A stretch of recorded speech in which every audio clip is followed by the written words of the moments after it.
Merci Yves d'avoir participé donc à ce premier FormCamp qui nous a permis donc de débroussailler un peu le concept et puis on a essuyé un peu les plâtres ce soir, mais l'intérêt c'était de pouvoir en tout cas construire quelque chose ensemble. Alors Yves, peut-être pour nos autres participants, une petite présentation de l'association, des actions et puis peut-être des autres fonctions occupées.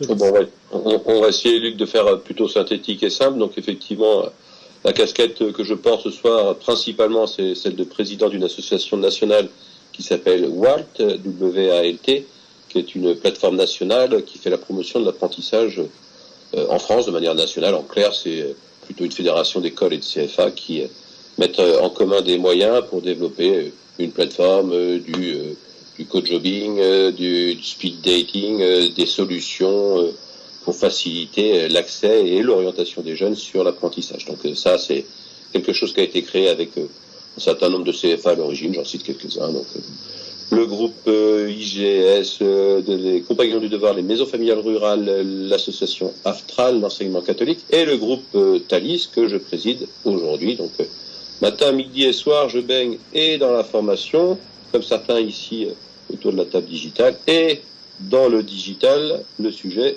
qui nous rassemble. Ok, merci pour cette présentation. Alors, tu as pu assister donc à cette table de réflexion. Le thème était la formation de demain sera de plus en plus digitalisée. Ça, c'est une réalité apparemment, en tout cas assez consensuelle. On a pu le voir. Maintenant, l'intérêt aussi, c'est de voir peut-être dans un axe de formation continue et de formation initiale. La formation initiale aujourd'hui, elle se fait de plus en plus en alternance, et donc Walt, c'est la promotion de cette alternance. C'est déjà une transformation, c'est déjà une nouveauté pour beaucoup. Et donc, comment faire pour conjuguer ces deux nouveautés, à la fois l'alternance et la digitalisation? Quel est l'avenir pour la formation au travers de ces deux problématiques? Alors, moi, ce que j'ai obtenu, ce que j'ai entendu, c'est déjà, est-ce qu'on a le choix? Le sentiment partagé, c'est qu'on n'a plus le choix. Ce que l'on a vécu depuis un an et demi, contexte de crise sanitaire, confinement oblige, fait que de toute façon, quand on parle formation, la plupart d'entre nous n'ont pas eu d'autre choix que de basculer en formation distancielle digitale. Donc, ce qui pendant des années parfois était un peu compliqué quand on abordait la notion de pédagogie inversée ou la notion de vidéo online pour les cours, aujourd'hui est devenu entre guillemets un incontournable, voire même le b.a.-ba. Je rappelle à chaque fois, dans les échanges, ça revenait, il y a eu un avant et après le 13 mars 2020. Quoi. Donc, quand on a un président de la République qui en posture dit on est en guerre, lundi tout est fermé, ben, on n'a pas eu d'autre choix les uns et les autres quand c'était techniquement possible de basculer en distanciel. Ce qu'on peut faire dans un premier temps, assez simplement, c'était passer en Teams, Google Meet, Co. Et le vrai sujet aujourd'hui, c'est pas de rester uniquement à faire les cours comme avant quand j'étais en présentiel, et de les faire différemment maintenant que le distanciel et le digital est devenu, j'ai presque envie de dire, un crayon supplémentaire dans la trousse de l'étudiant.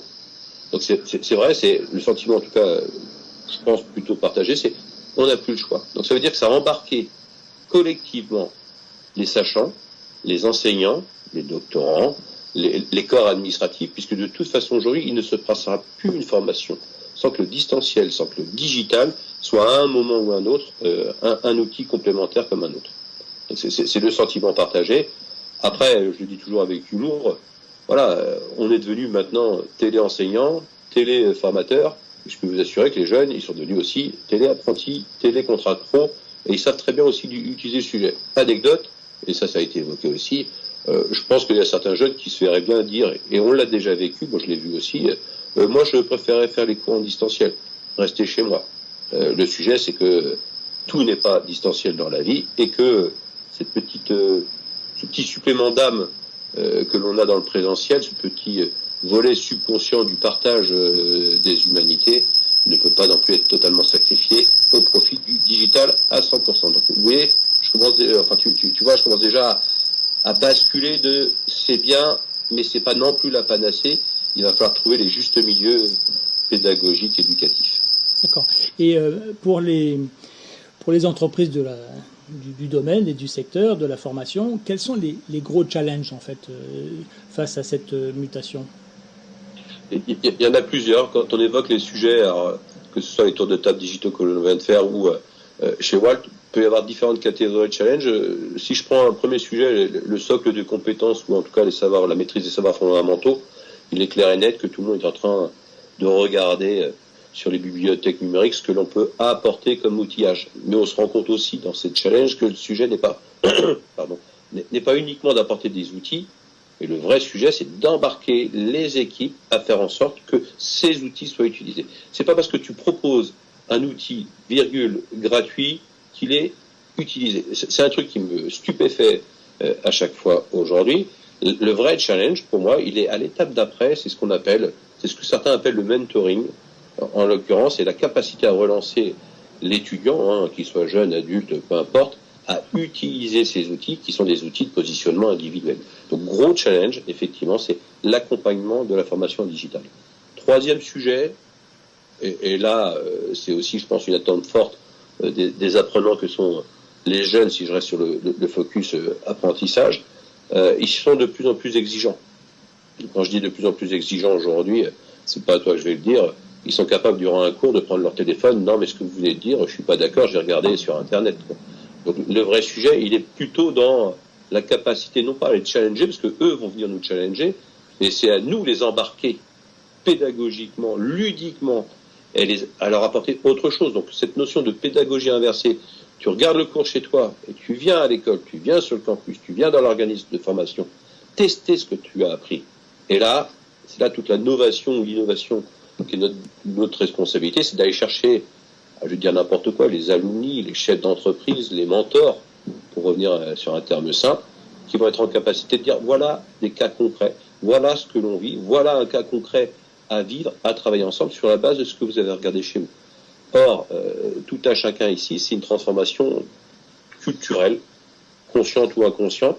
Ça veut dire que tout à chacun, on a toujours l'habitude de regarder la formation telle qu'on l'a subie nous-mêmes, alors qu'on doit passer notre temps à imaginer tel qu'ils voudraient, eux, la vivre demain. Je parle de eux, que ce soit les stagiaires ou les apprentis que l'on a. Donc, entre nous, c'est plutôt passionnant. Ok. En 3 mots pour conclure, l'avenir des 6 prochains mois et des 3 prochaines années? C'est passer d'un niveau confirmé en sourcing digital et en pédagogie digitale à un niveau expert. Le sujet, c'est que au-delà de ce qu'on a vécu par obligation, maintenant, il faut tout à chacun imaginer en faire une boîte à outils magique, quoi. Il y a plein de choses qui sont possibles aujourd'hui avec le digital, donc y compris faire des cours en distanciel, en duplex, en décalage horaire avec d'autres publics francophones ou des publics éloignés.